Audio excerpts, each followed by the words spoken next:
দুধের চেয়ে ক্যালসিয়াম কোন কোন খাবারে রয়েছে? আজকের এই ভেজালের দুনিয়াতে দুধ সবারই বাড়িতে পৌঁছাচ্ছে না বা দুধ সবাই খেতে পান না।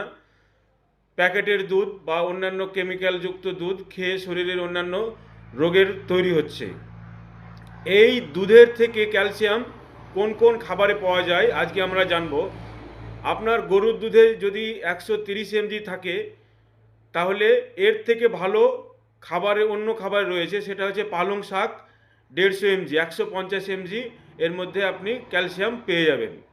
কলমি শাক আপনার 260 mg, আপনার বাদাম চীনা বাদাম 260 mg, অ্যালমন্ড বাদাম 260 mg, মেথির শাক আপনার 395 mg। ছোট ছোট মাছ কাঁটা সহ যদি খেতে পারেন তাহলে এতে রয়েছে 425 mg।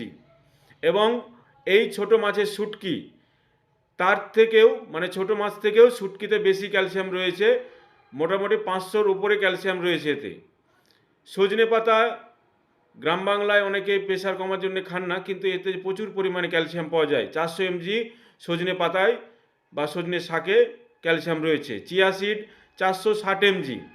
সাদা তিলে প্রচুর পরিমাণে ক্যালসিয়াম রয়েছে, যা অন্য কোনো খাবারে পাওয়া যাচ্ছে না আমাদের গ্রাম বাংলায়। সেটা হচ্ছে তিল, সাদা তিলে আপনার 750 mg। পারমোজন সিড, এতে সবচেয়ে বেশি ক্যালসিয়াম রয়েছে, আপনার 1150 mg।